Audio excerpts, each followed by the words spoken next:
성경 말씀 우리 함께 봅니다. 신약 성경 베드로전서 3장 1절부터 7절까지의 말씀입니다. 신약 성경 베드로전서 3장 1절부터 7절, 제 성경으로는 신약 성경 830페이지에 있습니다. 오늘 본문의 말씀 제가 봉독합니다. 아내들아, 이와 같이 자기 남편에게 순종하라.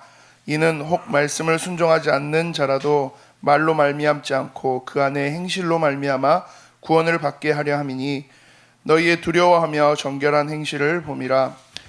너희의 단장은 머리를 꾸미고 금을 차고 아름다운 옷을 입는 외모로 하지 말고, 오직 마음에 숨은 사람을 온유하고 안정한 심령에 썩지 아니할 것으로 하라. 이는 하나님 앞에 값진 것이니라.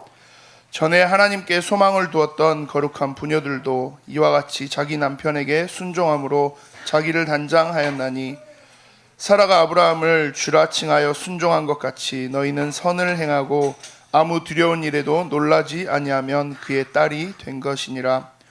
남편들아, 이와 같이 지식을 따라 너희 아내와 동거하고 그를 더 연약한 그릇이요 또 생명의 은혜를 함께 이어받을 자로 알아 귀히 여기라. 이는 너희 기도가 막히지 아니하게 하려 함이라. 아멘. 부부를 세웁시다 제목으로 담임 목사님 말씀 주시겠습니다.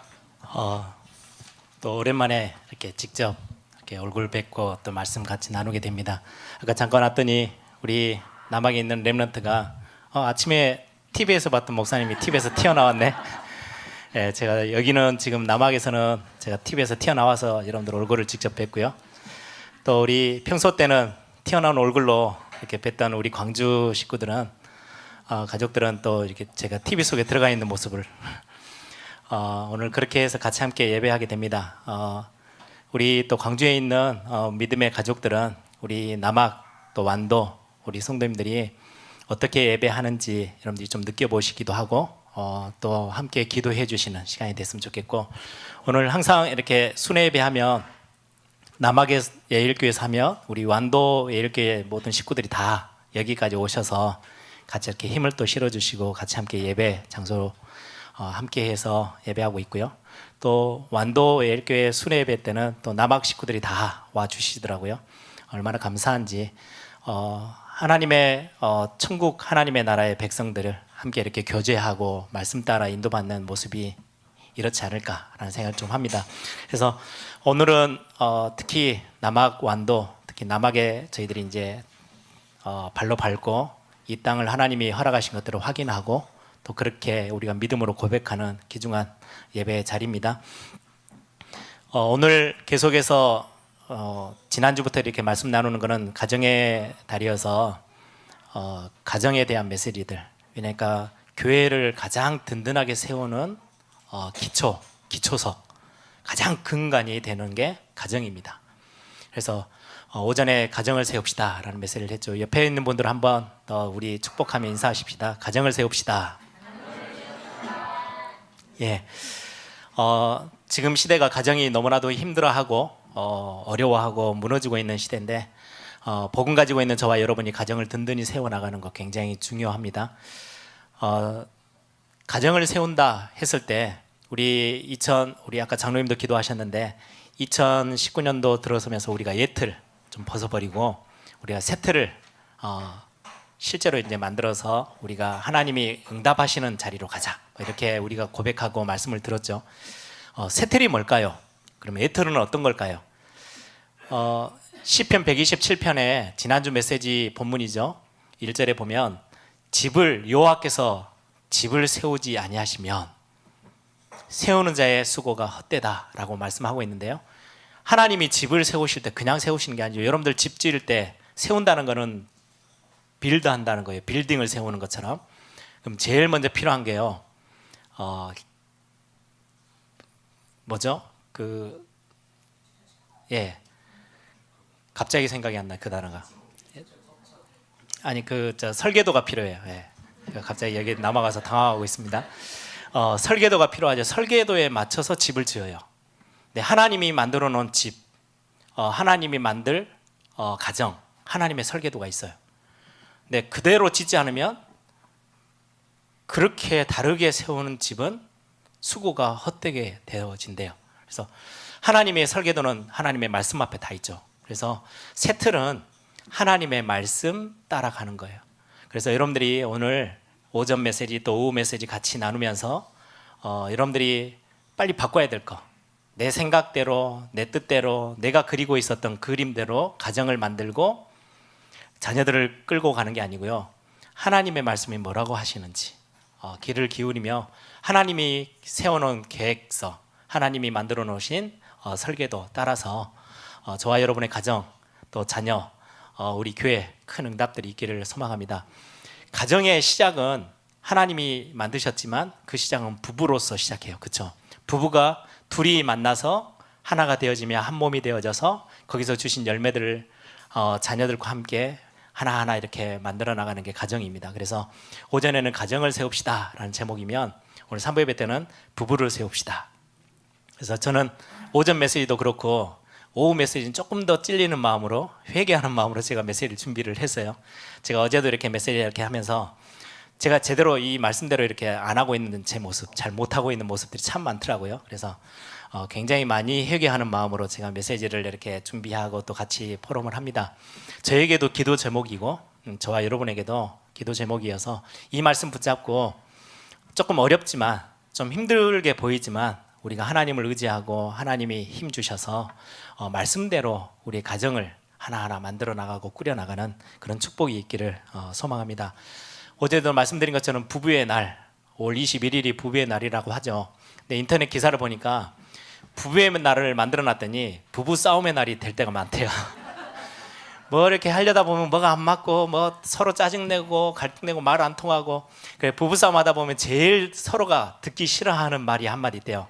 됐어, 말 그만해. 이제 그 이야기는 전국적으로 부부싸움 하는 중에 제일 1순위, 제일 듣기 싫은, 남편에게 제일 듣기 싫고 아내에게 제일 듣기 싫은 게 됐어 말 그만해. 이제 이 말은 부부싸움 중에 제일 듣기 싫고 하기 싫은, 근데 그게 제일 많이 되어지고 있다는 말이잖아요. 뭔가 이제 대화하다 보니까 대화가 안 되고 꽉 막히면 그만해, 이제 이렇게 딱 끊어버리는 거죠. 그래서 그런데 가정을 이렇게 여리저리 어렵게 만들고 갈등해서 쪼개는 장본인은 사단밖에 없으며, 그렇죠? 가정이 무너져야 교회가 힘이 빠지고 가정이 무너져야 국가가 흔들거리는 거예요. 그래서 사단의 제1 공격 대상, 하나님이 제일 소중하게 여기며 만드신 가정, 그걸 사단은 제1 공격 대상으로 삼고 가정을 무너뜨리는데요. 제1순위가 그러면 누구겠어요? 부부관계예요. 그렇죠? 부부 사이를 깨트리면 그 열매로 주신 자녀들에게는요, 심각한 상처와 문제가 주어져요. 그렇죠? 그래서 결국은 후대까지, 다음 세대까지 흔들어 버리려고 하는 게 사단의 공격입니다. 우리는 그걸 알고요, 가정을 지키고 세우는 거, 그리고 부부 관계를 잘 좋게 만들고 아주 단단하게 만들어서 가는 거는요, 단순히 윤리 도덕적인 이야기가 아니에요. 영적 싸움이에요. 철저한 영적 싸움이에요. 하나님이 이 시대에 정말 하나님의 나라를 완성시키는 가장 근간을 되도록 하나님이 혼자 있는 게 보기 싫었대요. 그래서 하나님이 가정을 만들기로 작정하시고 두 사람이 만나서 가정을 이루도록 하나님이 허락하셨어요. 가정은 두 사람만이 있는 게 아니고요, 그를 통해서 세워진 자녀들과 또 우리가 섬겨야 될 부모님들 다 연결되어지는 게 가정이고 가문이에요. 굉장히 중요한 하나님의 영적인 축복이 있는 거죠. 결혼 생활이 참 쉽지 않은 것 같아요. 전혀 다른 사람 두 사람이 만나서 하나가 되어져서 산다는 게 쉬운 게 아니잖아요. 그래서 그러다 보니까 결혼 생활에 대한 많은 이런저런 글들, 표현들이 참 많은데 제가 잠깐 하나를 찾아보니까요, 그런 재밌는 이야기가 있어요. 20대는 신이 나서 서로 신이 나서 살고요, 30대는 서로 참으면서 살고, 40대가 되면 서로 체념하면서 살고, 50대가 되면 서로 가여워서 살고, 60대가 되면 서로는 없어서는 안 되니까 서로 살고, 70세 이제 70대가 되면 그제서야 서로 고마워서 산대요. 아직 저는 70이 안 돼봐서 잘 모르겠고요. 이렇게 많이 처음에는 막 좋은 것처럼 보이지만 가면 갈수록 쉽지 않는 결혼 생활, 그 부부 생활이 그렇다는 말이겠죠. 저는 처음부터 제가 하나를 딱 놨던 게 있어요. 많은 주변에 있는 저 선배들, 후배들 이렇게 결혼하고 동기들 결혼할 때 선배들이 주로 그런 이야기를 많이 하더라고요. 결혼 초기에 주도권을 잡아야 돼, 뭐 이런 이야기. 그래서 막 기싸움을 막 하던데요. 성경에는 가정의 주도권은 남편에게 있는 것도 아니고요, 아내에게 있는 것도 아니에요. 하나님께 있어요. 그랬을 때 그 가정 가장 아름다운 힘 있는 가정이 될 수 있어요. 그래서 우리가 잘 못해도 말씀에 우리 가정을 향한 하나님의 설계도가 있다면 그 설계대로 하나하나 얹어 나갈 때 모래 위에 집을 세운 집이 아닌 반석 위에 세운 집이 되겠죠. 가정이 든든하게 세워지는 것은 우리의 생각이 아닌 세상 사람들이 하는 말의 어떤 경험이 아닌 하나님의 말씀 따라 우리가 하나하나 시작하는 건 굉장히 중요합니다. 그래서 하나님께 주도권이 있음을 고백하며 시작하는 가정은 정말 복된 가정이 될 겁니다. 지금이라도 늦지 않았습니다. 기싸움 그만하시고 이제 신혼 되는 부부들 하나님께 그냥 아예 주도권을 맡겨놓고 두 사람이 함께 하나님을 바라보는 그런 응답들도 있기를 바랍니다. 결혼 생활은 정원을 가꾸는, 우리 남학 예일교회는 그게 좀 더 느껴질 것 같아요. 밖에 이렇게 자연과 함께 이렇게 정원이나 뭐 화단이나 이렇게 있죠. 어떻게 해야 돼요? 결혼 생활은 조금 예를 써야 되고요, 노력해야 되고, 좀 예를 써서요, 힘 써야 돼요. 정원을 가꾸는데 결혼 생활은 정원을 가꾸는 거와 비슷하다라고 이야기들을 해요. 여러분들 한 3개월, 6개월 그냥 가꾸지 않고 놔두면은요 엄청 지저분해집니다. 뭐 보기도 싫어지고요, 막 여기저기 삐죽삐죽 나고요. 나중에는요 쓰레기를 버려도 전혀 표가 안 날 만큼 너무 많이 막 정신 없어져요.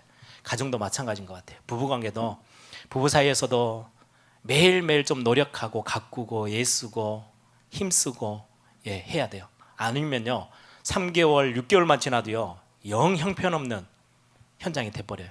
서로 전혀 아무로 그냥 말 탁탁탁 던져버려도 그래도 되는 것처럼 보여지는 현장처럼 느껴지기도 하죠. 정원을 가꾸지 않으면 잡초 올라오죠.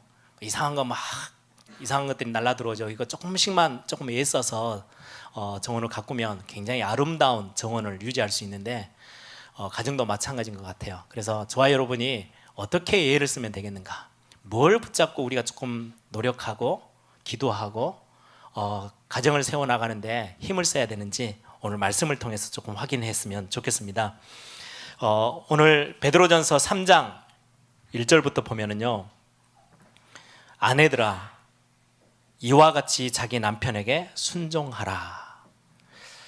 이게 오늘 이 본문에만 나오는 게 아니고요, 다른 에베소서 5장에도 그렇고요, 여러 군데 아내들아 남편에게 순복하라, 순종하라, 복종하라 이런 단어로 성경은 기록을 하고 있어요. 굉장히 어떻게 보면 저는 남자잖아요. 그래서 이 메시지를 가지고 이렇게 전달하는 게 참 쉽진 않아요. 지도 남자니까 그러겠지 뭐. 아내들이여 남자에게 순종해, 남편에게 순종해. 근데 성경은 그렇게 말씀하고 있어요. 순종하래요.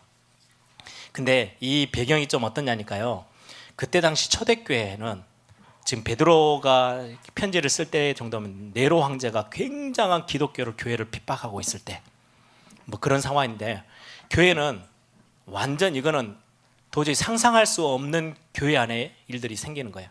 그때만 당시 해도요 여자분들의 권위는요 거의 바닥이었어요. 땅바닥이에요. 아무도 인정해주지 않은 그런 시대 사회. 그래서 결혼해서 살다가 아내가 마음에 들지 않고 조금 잘못한다, 집안에서 남편이 그냥 돌 들어서 때려 죽여도 법적으로 전혀 문제가 안 될 만큼 여자들의 권위가 거의 뭐 바닥이었던 시대. 그런데 교회 안에 들어왔더니요 이거는 너무 다른 문화가 교회 안에 형성된 거예요. 여자와 남자가 함께 같이 한 공간에서 예배해요. 그리고 성찬에 같이 함께 참석해요.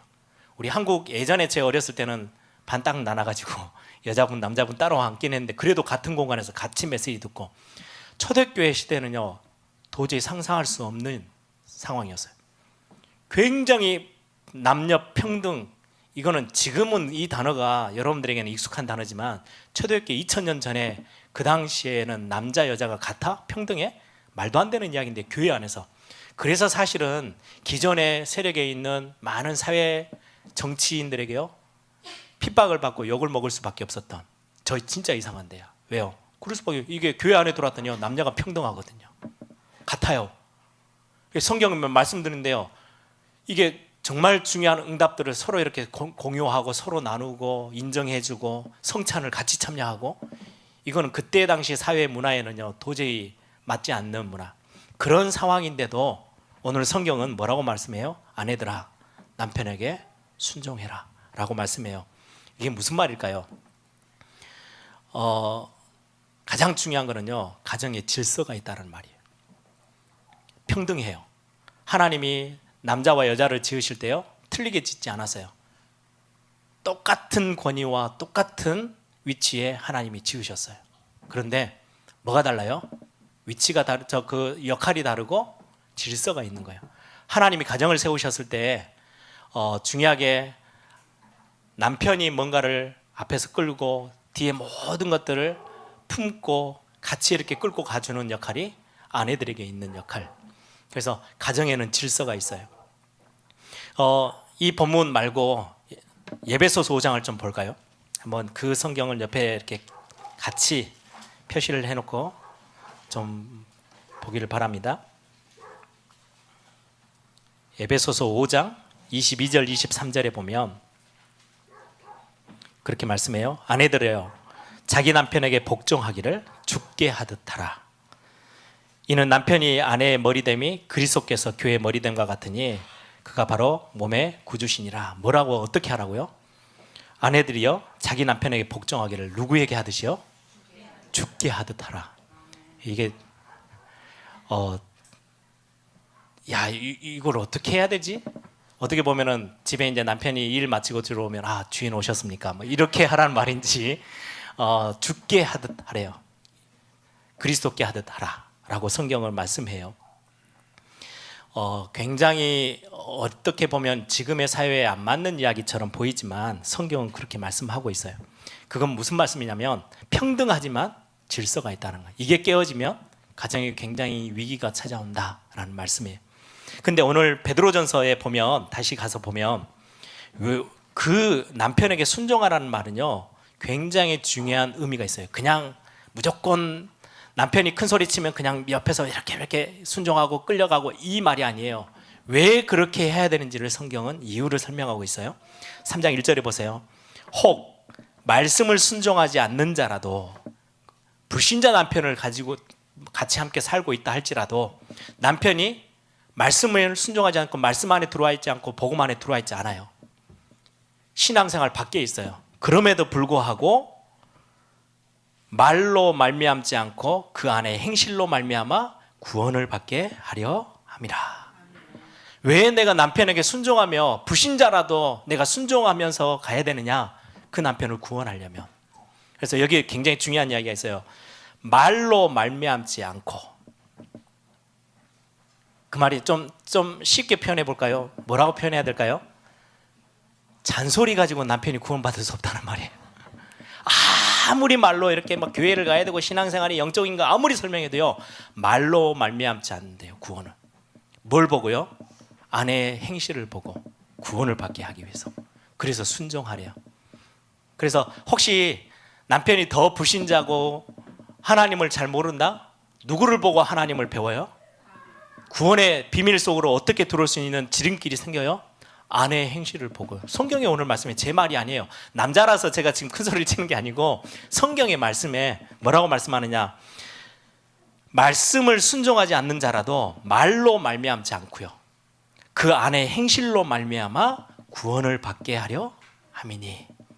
굉장히 중요한 부분이죠. 여러분들이 아내들이 혹시 안 믿는 남편, 신앙이 조금 약한 남편 막 옆에서 막 계속 잔소리하고 구박하면요 그게 이렇게 될 것 같죠? 아니요. 훨씬 더 시간표를 밀어내는 일이기도 합니다. 성경은 너가 하는 그 모습을 보면서 남편이 훨씬 더 구원에 더 가까워질 수 있어 라고 성경은 우리에게 가르쳐 주고 있죠. 근데 더 중요한 거는요 그 부분, 그 다음 부분입니다. 5절에 보세요.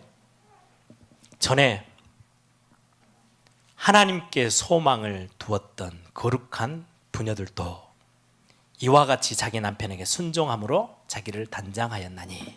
무슨 말이에요? 남편에게 순종하는 이유가 뭐 어디 있느냐? 하나님께 소망을 두고 있기 때문에 그래요. 남편이 내 소망이 아니에요. 남편을 의지하고 남편이 이래서 저래서가 아니서 어떻게든지 남편이 좀 성공하면 내가 그래도 좀 살만할 것 같고 내 자녀가 소망이 돼서 사는 게 아니고요. 뭐라고요? 5절에 전에 성경에 많은 믿음의 사람들이 하나님께 소망을 두었던 거룩한 부녀들도 하나님께 소망을 두고 있기 때문에 남편이 좀 모자라도 남편이 좀 이상해도 순종할 수 있었던 거는요, 소망이 하나님께 있으니까. 그래서 그 남편에게 순종할 수 있었어 라고 성경은 말씀합니다. 남편의 성품이 훌륭해서도 아니고요, 하나님께 소망을 두고 있기 때문에.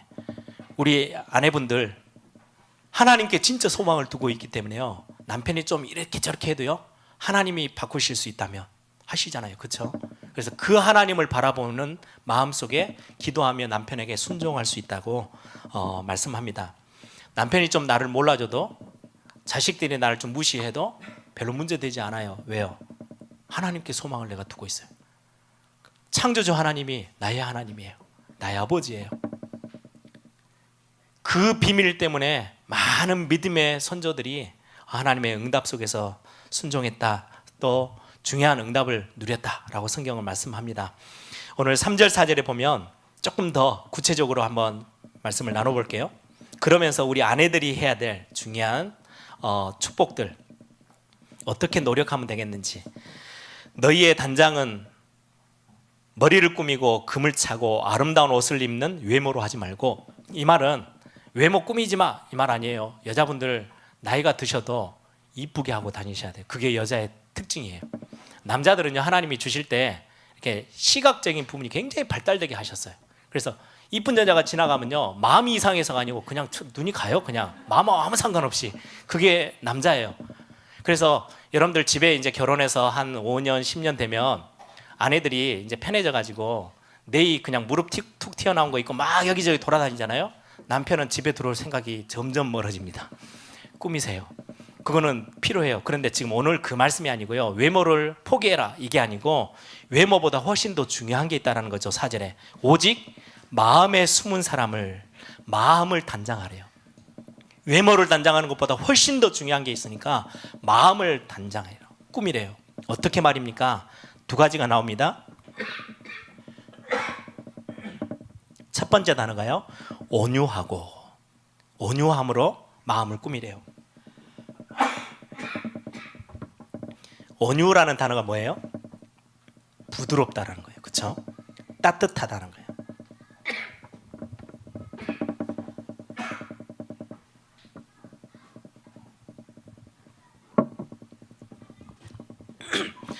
많은 남편들이 시간이 지나면서 한 5년, 10년 살면 점점 더 그런 이야기를 많이 해요. 저는 이제 남자니까 제 주변에 남자들이 많잖아요. 아내가 점점 더 무서워진대요.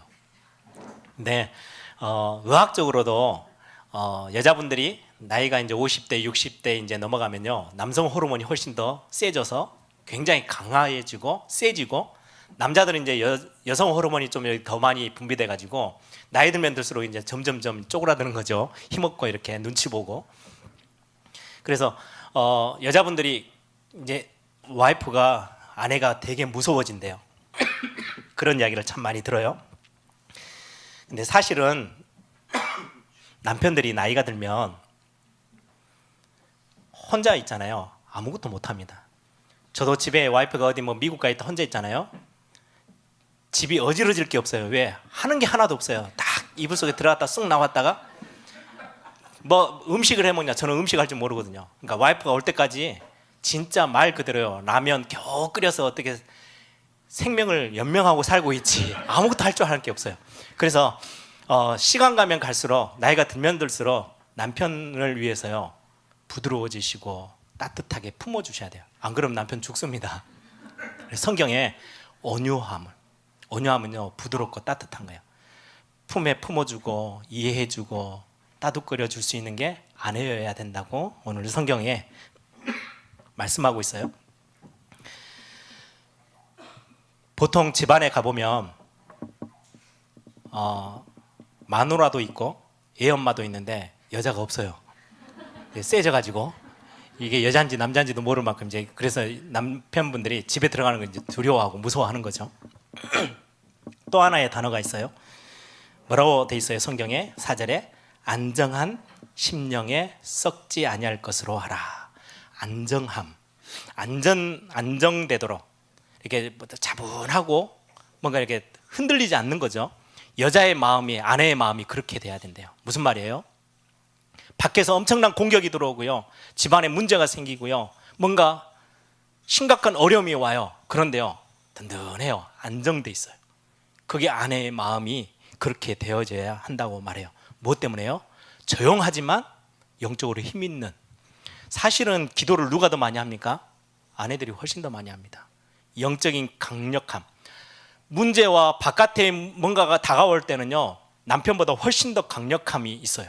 딱 안정돼 있어요. 남편이 막 호들갑 떨어도요, 아니야, 기도하면 돼. 뒤에서 조용히 뒷받침으로 기도의 배경을 가지고 가정을 세워나갈 수 있는 분이 아내들이라는 거예요, 성경에. 솔직하게 따지면요, 저희 집에 아버지, 어머니 이제 목회하지 쭉 보면요, 밖에서 막 사역은 아버지가 많이 하지만 기도는요, 저희 어머니가 훨씬 자녀들을 위해서, 가정을 위해서 더 많이 하신 것 같아요. 여자분들이 그래요. 훨씬 더 오랫동안 더 많은 기도들, 더 깊은 기도들을 할 수 있는 게 아내분들이에요. 그래서 성경에 온유함도 있지만 안정됨도 있어요.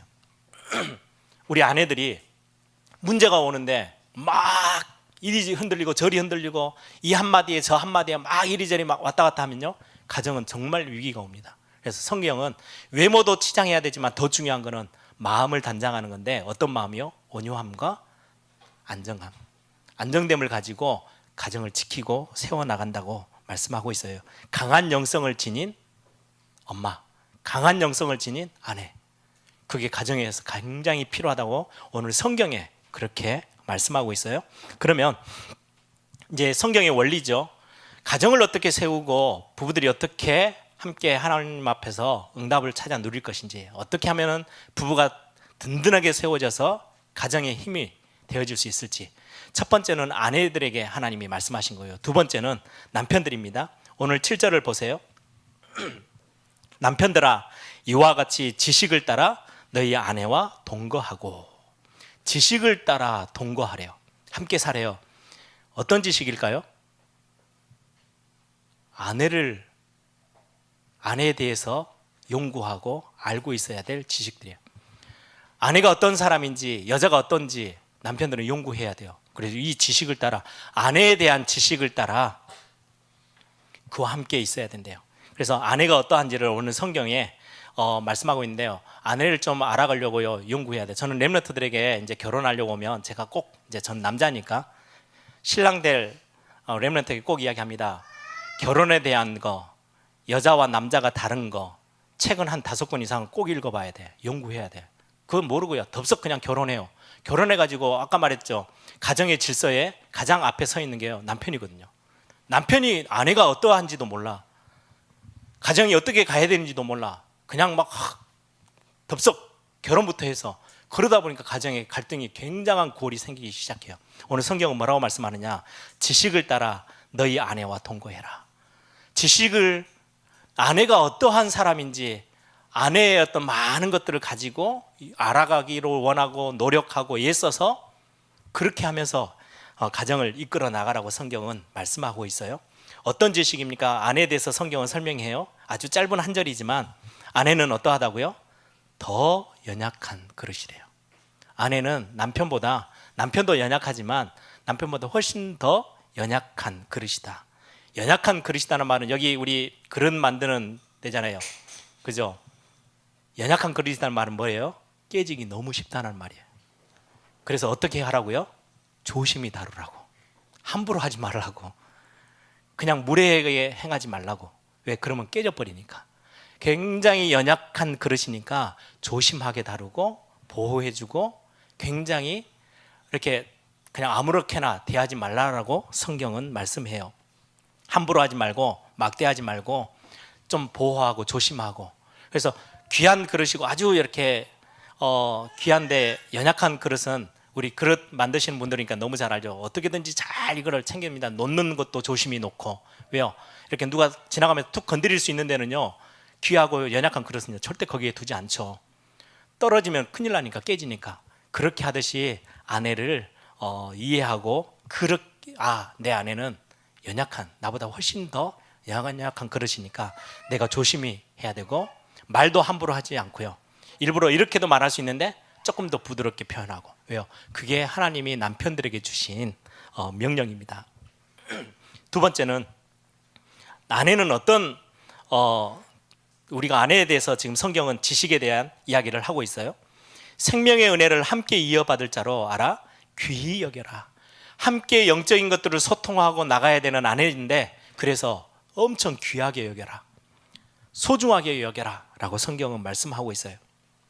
그래서 나이 이제 70대면 그때서야 돼서, 야, 내 아내가 참 귀하고 고마운 존재구나, 그때 느끼지 말고 결혼하면서 아내가 얼마나 귀한지 소중한지를 알고 가라는 거예요.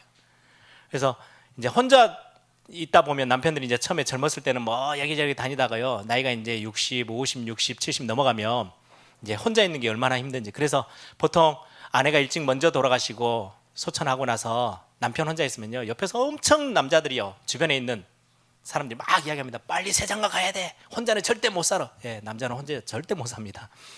누군가 옆에서 챙겨줘. 그때서야. 그래서 나이 이제 많이 먹으면 아내가 소중하고 필요하고 꼭 있어야 되고 아내 졸졸 따라다니는 그런 모습을 참 많이 봐요. 진짜로 아내는 소중하고 귀하기 때문에 귀하게 여겨라 라고 말씀하거든요. 아내는 은혜의 통로래요. 오늘 7절 마지막에 뭐라고 그래요? 너희의 기도가 막히지 않게 하기 위함이다. 아내와의 관계 굉장히 중요하다. 왜요? 내가 은혜 받는 통로가요, 아내예요. 아내하고 뭐가 막히면요, 기도가 안 돼요. 뭔가 아내와 갈등이 생기면요, 기도가 끊겨요. 아내는 은혜의 통로예요. 그래서 여러분들이 아내를 굉장히 소중하게 여기라고 성경은 말씀합니다. 그러면 아까 우리 에베소서 아내에 대해서만 읽었는데요, 남편에 대해서 에베소서에서는 뭐라고 말씀하시는지 한번 잠깐 볼게요. 25절, 5장 25절. 남편들아, 아내 사랑하기를 그리스도께서 교회를 사랑하시고 그 교회를 위하여 자신을 주심같이 하라. 아내들아, 남편을 죽게 하듯 하라, 이 말하고 그리스도께서 교회를 사랑하듯이 아내를 사랑해라. 뭐가 더 힘든 걸까요? 이제 두 개가 다 나왔어요, 성경에. 아내가 남편에게 순종하고 죽게 하듯 하는 거하고, 오늘 25절에 있는 것처럼 남편들아 아내 사랑하기를 그리스도께서 교회를 사랑하심 같이 자신을 주심 같이 해라. 뭐가 더 셀까요? 저는 뒤에 있는 남편에게 명령하신 게 훨씬 더 강해요. 하나 예를 들어볼게요. 그냥 우스갯소리로. 우리가 죽게 하듯 그리스도를 사랑하고 막 우리 성도들이, 하나님의 백성들이 하나님의 구원의 은혜에 감사해서 하잖아요. 어느 날 뒤돌아설 때도 너무 많아요. 갑자기 하나님, 그리스도가 온데간데 없고요, 내가 막 내 마음대로 살 때도 참 많아요. 또 회개하고 또 돌아오잖아요. 그리스도가 교회를 사랑하는데요, 어느 날은 교회를 사랑했다가 안 했다가 이런 법은 단 한 번도 없어요. 그럼 뭐가 더 힘든 거예요? 남편이 해야 될 일이 훨씬 더 힘든 거예요. 그리스도는 교회를 포기한 적이 단 1초도 없어요. 근데 우리는 하나님의 자녀들이 신앙생활 하다 보면 하나님 사랑하는 게 정말 있는데 어떨 때는 잊고 살 때도 가끔 있거든요. 그래서 죽게 하듯 하라, 이거는 어떻게 보면 남편에게 주신 명령보다요 훨씬 더 가벼워요. 왜 남편에게 순종하라 그래? 아니요, 그게 훨씬 더 가벼워요. 남편에게는요, 그리스도께서 교회를 사랑하시고 결국 생명까지 다 바치셨어요. 그렇죠? 그리스도는요, 교회를 위해서 자기의 생명을 십자가에 매달려 주시면서요, 생명까지 주실 만큼 그 사랑함으로 희생하는 사랑을 가지고 아내를 사랑해 줘야 돼. 아내 사랑하기를 그리스도께서 교회를 사랑한 것 같이, 자기를 희생함 같이. 그래서 남편이 아내를 사랑하는 거는요, 반드시 희생이 따라와요. 가정이 든든히 서는 거는요, 남편의 희생이 필요합니다. 어느 정도 말입니까? 제가 우습게 한번 표현할게요. 창조 하나님께서 남자와 여자를 창조하실 때 남자는 흙으로 창조하셨어요. 여자는요, 흙으로 창조하지 않으셨어요. 남자 아담을 잠들게 해서요, 갈비뼈를 딱 뽑아서 했거든요. 우리가 고생 엄청 할 때, 엄청난 희생을 치를 때 뭐라고 이야기해요? 뼈 빠지게 고생한다 하죠. 네, 남자들은요, 뼈 빠지게 고생해서 가정을 세워나가야 돼요. 뼈 뽑았어요, 하나님이. 그래서 우스갯소리 같지만 남편의 뼈 빠지는 희생이 있어야 가정은 든든히 세워져요. 대충 하지 않아요. 그래서 제가 처음에 말씀드렸잖아요. 회개하는 마음으로 제가 이 말씀을 하고 있다고. 저는 그렇게 잘 못하는 부분이 많고 큰 소리 칠 때도 있는데 남편의 어떻게 보면 진짜로 뼈 빠지게 고생한다. 우리 한국의 어떤 속담처럼 하는 이야기잖아요. 고생 엄청 하는 거. 예, 그 정도 희생을 치르면서도 가정을 지켜내야 되는 거예요. 그게 남편의 역할이에요. 굉장히 중요해요. 복음 안에 있는 저와 여러분들이 가정이 회복되어지는 것 때문에 이 나라가 든든히 서고 우리 미래, 우리 다음 세대 아이들이 보고 배울 수 있는 가정, 그게 어디에부터 시작해요? 가정에서 시작하는데 가정의 시작은 부부에서부터 시작이에요. 부부가 하나가 되어져야 자녀가 생겨나고 그것 때문에 양가 부모님들, 가문들을 챙길 수 있는 게 가정이겠죠. 그래서 남편이 가정을 위해서 열심히 일하고 막 지칠 만큼 일하는 거 이상하지 않아요. 정상이에요. 성경이 그렇게 말씀해요. 그리스도가 교회를 사랑하듯이 자기를 희생하면서 교회를 끝까지 지켜냈던 것처럼 남편들의 희생이 없으면 가정은 지켜내질 못해요. 가정에 들어와서 누리려고만 하면 가정은 흔들릴 겁니다. 그래서 남편은 그리스도가 희생한 만큼 그 희생 정신을 가지고 가정을 지키고 아내를 사랑하라고 성경은 말씀하고 있고요. 아내는 남편을 순종하되 죽게 하듯 하라라고 성경은 말씀합니다. 말씀을 정리하겠습니다. 가정을 꾸려나가고 부부가 서로 사랑하며 가정을 든든히 세워나가는 열쇠는 말씀에 있습니다. 세상에서 이렇다 저렇다 아무리 말을 해도요, 그건 넘어가는 거고요. 성경에서 오늘 이 말씀이 굉장히 우리에게 부담이 되어지고 어떻게 보면 짐이 되는 것처럼 보이더라도 이렇게 가야 가정은 든든해져요. 그래야 가정이 무너지지 않아요. 그래야 그 가정 안에서요, 굉장한 힘 있는 우리의 자녀들, 후대들이요 일어나요. 그래서 여러분들은 오늘 오전 메시지, 오후 메시지까지 같이 딱 붙잡고 기도 속에서 이 말씀을 은혜 받고 또 인도받는 그런 축복들이 있기를 바랍니다. 특히 오늘 제가 오면서 그런 생각을 했어요. 왜 남학, 제가 이렇게 본문을 다 정해놓고 남학 보니까 남학 일교회 순회 예배더라고요. 제가 도시에 있는 사람들은 좀 덜한데요, 이렇게 좀 도시를 벗어나서 있는 가정들이 훨씬 더 많이 어렵더라고요. 여러분들은 그런 가정들 다 살려내셔야 됩니다. 그래서 여기에 계신 분들, 저는 어떤 저 바닷가에 있는 항구 도시에 가봤더니요, 이혼율이요 70%. 10가정이 결혼하면요 7가정이 깨지더라고요. 근데 그게 당연해요. 그 왜 남편들이 밖에 나가서 뱃일하고 오랜만에 들어오니까요, 가정이 형편없이 다 갈라져요. 그리고 남편들은 집에 와서 큰 소리만 치고요. 이게 교회 안에까지 파고 들어가지고요, 교회도 그게 당연한 것처럼. 그래서 한 번은 제가 다른 교회에 있을 때 그 지역에 신방 갔을 때는요, 제가 그 지역에 있는 성도들을 모아놓고 그 이야기를 했어요. 지역의 영적 수준을 넘어서야 교회가 현장을 살리지. 여러분들, 가정을 세우고 부부를 세워나가는 것은 굉장히 중요한 성경의 명령입니다.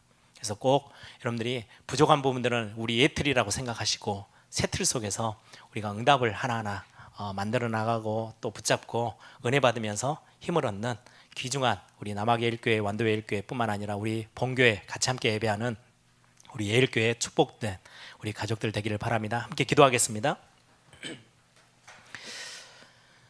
예틀이 아닌 새틀 하나님의 말씀 따라 가정을 꾸리고 하나님의 말씀 따라 자녀 교육하고 하나님의 말씀 따라 우리가 부부 서로 사랑하고 챙기고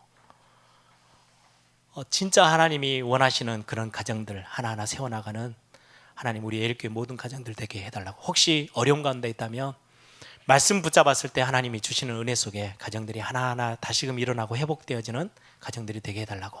우리 한번 다 같이 한번 통성으로 함께 기도하겠습니다.